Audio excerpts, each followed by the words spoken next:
एक बार आप उस स्पीड पे आ गए, अब आप उसको करीब करीब 2-3 किलोमीटर तक के लिए मेंटेन करने की कोशिश कीजिए। एक बार आपकी मेंटेन हो गई, मतलब पहला जो क्वाड्रेंट है आपका, जो रीजनरेशन और वाइट के बीच का ग्रीन सेगमेंट है, उस ग्रीन सेगमेंट में भी कोशिश करके जितना नीचे हो सके, क्योंकि आपकी स्पीड मोमेंटम में आपकी गाड़ी मोमेंटम में आ चुकी है, तो आपको वो फिर से जनरेट नहीं करना है। तो जब आप वहाँ पे आ गए, वहाँ पे आपको सिर्फ उसको मेंटेन करके चलाते रहना है, कर देते हो। इससे अच्छा आप उस समय एल मोड पे चलाएं। सिटी बेस्ट है एल मोड चलाना। जहाँ आपको खुला रास्ता मिल गया, वहाँ पे आप एल मोड से हट के डी मोड में चले जाइए। उससे होगा क्या कि आप जब डी मोड में जाएंगे तो आपका मोमेंटम मेंटेन रहेगा और गाड़ी की स्पीड भी बढ़ती रहेगी। आपने पावर, जैसे आपने बताया कि आप सिर्फ उंगली से टच करते रहते हो, टच करके पहुंच गया 80 में। अब आपको दबाने की ज़रूरत नहीं है। अब आप स्पीड पे आ चुके हो, अब आपको दबाने की ज़रूरत नहीं है, सिर्फ टच करने की ज़रूरत है। टच करने की ज़रूरत है। वो डिफरेंस आता है पावर एक्सट्रैक्शन और पावर यूटिलाइजेशन का।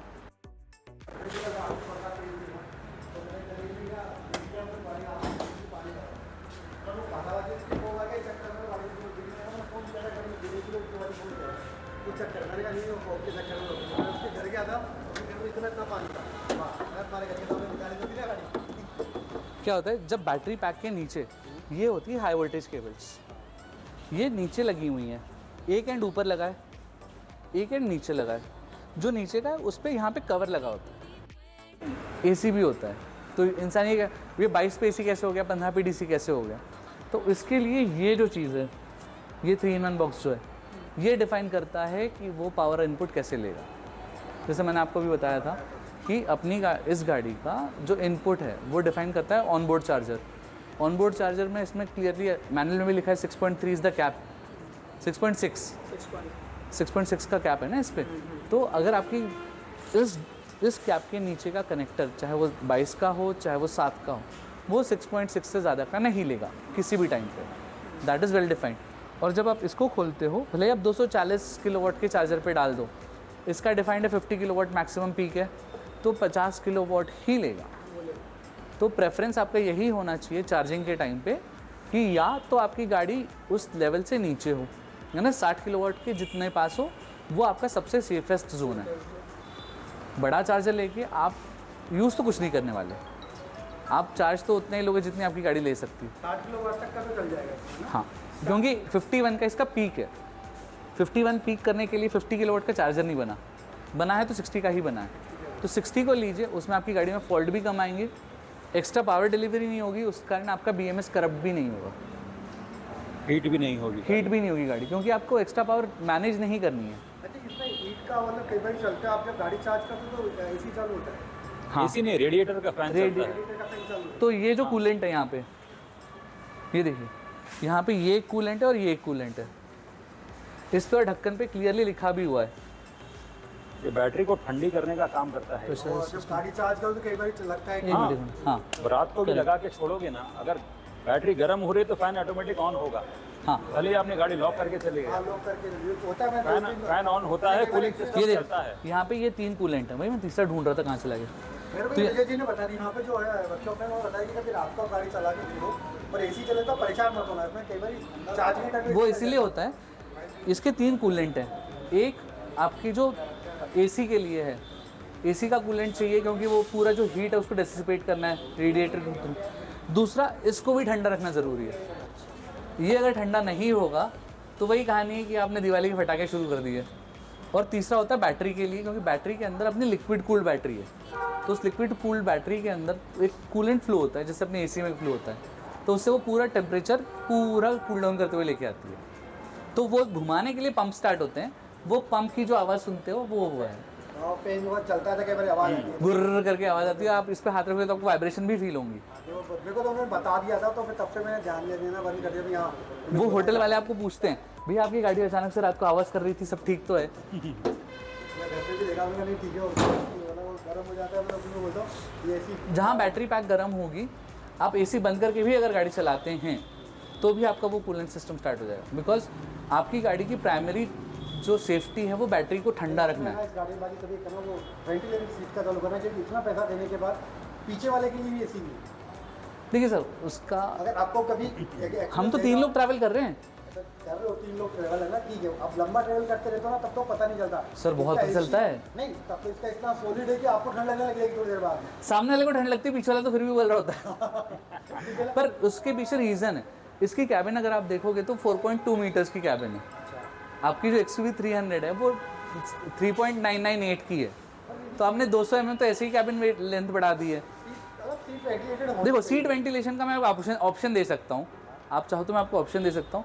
अमेज़ॉन एक स्लीव आती है, उसको आप सीट पे डाल दो, सामने 15 जो आपका 12 वोल्ट का सॉकेट है उसमें वो कनेक्ट होता है, तो आपकी वेंटिलेटेड सीट बन गई। अगर आपको वेंटिलेटेड सीट का शौक है तो आप, शौक नहीं हो कि पीछे पर हाँ देखिए क्या होता है, मैं भी समझ सकता हूँ उस चीज़ को कि जब गर्मी आती है, राजस्थान की गर्मी, बढ़िया, मुझे पता नहीं था इसका। नहीं सर है एक्सटर्नल एक्सेसरी एक्सटर्नल मिलती है वो। और बेस्ट पार्ट इसमें ये है कि आप एक्चुअल वायरिंग को छेड़ नहीं रहे हो। EV का कभी भी एक ध्यान रखिए, कभी भी कोई भी एक्सेसरी मत लगाइए।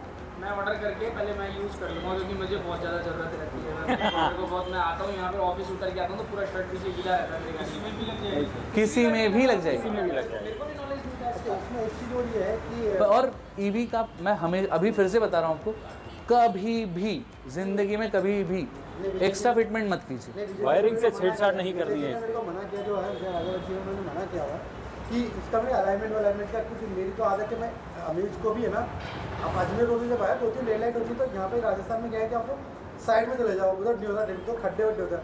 मेरे को लोग बोलते थे कि भाई तू अमीज चला रहा है, क्या चला रहा है, तो तब भी मैं उसको उसमें ले जाता था। मैं अभी भी उसमें से ले जाता, जब अमीज के तो टायर छोटे, इसके तो टायर भी बड़े, तो मैं अभी भी उसमें से लेके जाता हूँ। ठीक है, तो मेरे को लगता है कि भाई अलाइनमेंट में थोड़ा इशू आता है। नहीं आता। इसमें क्या होता है मैं आपको बताऊँ क्या हो रहा है, वो बताता हूँ। इस गाड़ी के अंदर बैटरी का खुद का वेट इतना ज़्यादा है, सेंटर ऑफ ग्रेविटी इतनी लो है, उस चक्कर में आपके चक्के पे हमेशा प्रेशर बना है। अमेज में क्या होता है, आप पेट्रोल जला रहे हो, पेट्रोल जलते जलते गाड़ी का वेट कम हो रहा है, आप भले ही उतने ही लोग बैठे हो पर पेट्रोल का खुद का जो वजन था वो धीरे धीरे कम हो गया है। इसमें वो वेट कभी कम नहीं होता। अलाइनमेंट नहीं भी करता। तो उसमें क्या होता है, जो वेट हमेशा दबा के चलता है, तो एक सिंपल फिजिक्स है कि जो स्प्रिंग है वो हमेशा एक कांस्टेंट प्रेशर पे, जब आप गड्ढे से लेके जाओगे वो एक्स्ट्रा प्रेशर में आएगा, वो एक्स्ट्रा प्रेशर को रिलीज़ करने में उसको टाइम लगने वाला है। इस चक्कर में हो सकता है कि जब आप वैसे रास्तों से निकलो तो आपको हो सकता है 2-3 घंटे तक ये भी लो कि चक्के का अलाइनमेंट बिगड़ चुका है, क्योंकि स्प्रिंग अपने आप को नॉर्मलाइज करने की कोशिश कर रहा है। वो इलास्टिसिटी रोल होता है थोड़ा मामूली, वो उसमें। एक लोहे की इलास्टिसिटी है कि भाई उसको उस लेवल पे तो आना ही पड़ेगा, उसको जो नेचुरल जोन जो है। कुछ गाड़ियों में नहीं है, 700 अरे थार लेके जाओ, थार आप कभी ऑफ रोड करके देखो, थार को जब लेके गए थे, कोई चलाया था थार ऑफ रोड करके देखो, 1 घंटा चलाओ, 1 घंटा थार ऑफ रोड करो और हाईवे पे लेके आ जाओ, गाड़ी ऐसा लगता है कि अभी पलटेगी या तभी पलटेगी, वो पलटती कभी नहीं है। उसकी सेफ्टी बहुत अच्छी है, पर चूंकि वो शॉकअप इतना टेंशन में आ चुका है, वो हर बार अपना शॉकअप एक बार चेक करता है कि हाँ भाई अभी ठीक हो जाऊँ, अभी ठीक हो जाऊँ, धक्का देने वाले हो अभी ठीक हो जाऊँ। तो देखो, गाड़ी को एक ह्यूमन की तरह ट्रीट करो, वो आपका एक कंपेनियन है इस जर्नी का, उसको एक कंपेनियन की तरह ट्रीट करो। आपने अगर उसको एक्सर्शन दिया है तो आपको रेस्टिंग भी देनी पड़ेगी। अभी 700 में आता था ना हमारे पास में, स्टार्टिंग के अंदर बहुत वो FSD के चक्कर में मेरे हाँ। पास में कहते थे, यार मेरे को आवाज़ आती है, मेरे को आवाज़ आती है। मैं कहाँ आती है, कब चलाते हो, कब आती है? बोले अगर रोड से चलता हूँ, रोड से अगर ऑफ रोड पे होता हूँ तो आवाज़ चेंज होती है। अच्छा, फिर क्या होता है, फिर वापस में रोड पे आता हूँ तो आवाज़ चेंज होती है। तो वो एक्चुअली क्या, उनके अंदर जो सस्पेंशन है उनकी वो फीचर है कि आप ऑफ रोड पे जाओगे तो वो अपना नेचर चेंज करेगा। अभी जैसे इसमें ESP है, इसमें इलेक्ट्रॉनिक स्टेबिलिटी प्रोग्राम जो आया है, उसमें होता क्या है, जब आप रास्ते से जा रहे हो, आपने ब्रेक लगाया, जब आप ब्रेक लगाते हो एक मोमेंटम है गाड़ी में, उस मोमेंटम के साथ साथ आपके स्टीयरिंग एक एंगल होता है कि आपने एक तरीके से स्टीयरिंग पकड़ा है। गाड़ी को अपने आप को भी स्टेबल रखना ज़रूरी है, साथ में आप भी एक अपना मेहनत कर रहे हो उसको स्टेबल करने में।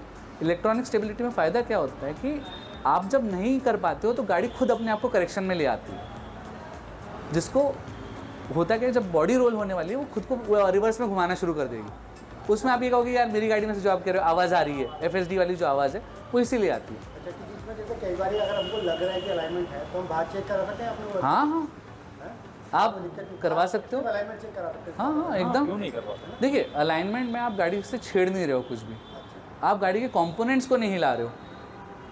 एक प्रैक्टिकल रियलिटी है कि भाई आप आज भी इनसे भी पूछ लो कि डीजल की या पेट्रोल की गाड़ी में क्लच की वारंटी सिर्फ शोरूम के बाहर तक की होती है। शोरूम के बाहर गाड़ी चलेगी, वो क्लच की कोई वारंटी नहीं होती, because it is counted under wear and टेयर।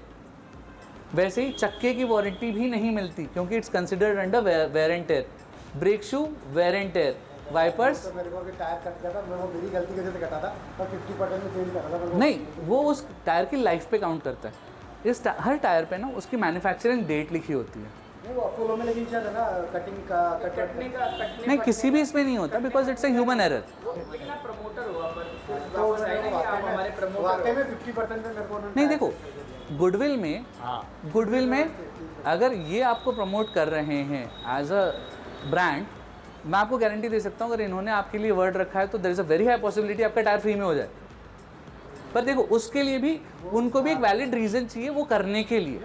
आप ये बोलोगे कि भैया मैं तो पत्थरों के ऊपर से चलाऊंगा और मुझे आप फ्री दे दो, वो भी नहीं दे पाएंगे। उनको भी तो जस्टिफाई करना है, उनको शब्दों का मान भी रखना है। अभी सर की गाड़ी एक्सीडेंट हो गई थी, तो यार मेरे घर के अंदर फंक्शन है, मैंने लो मैं कार लेके गया कार था। की चाबी पकड़ो आप, मैं वहाँ मेरी चार आपकी पाँच गाड़ी ठीक हो रही है। क्योंकि मतलब वही वाली बात है कि एक व्यक्ति है जो मतलब शोरूम से बाहर एक सेल्स कंसल्टेंट का काम कर रहा है, एक कस्टमर, एग्जैक्टली। ये चाबी पकड़ा देते हैं, यार तुम गाड़ी ले लेना, जाकर मेरी गाड़ी चला कर देखो। तो मतलब जब ये हमारे लिए इतना कर सकते हैं तो ये तो बहुत छोटी चीज़, बहुत छोटी।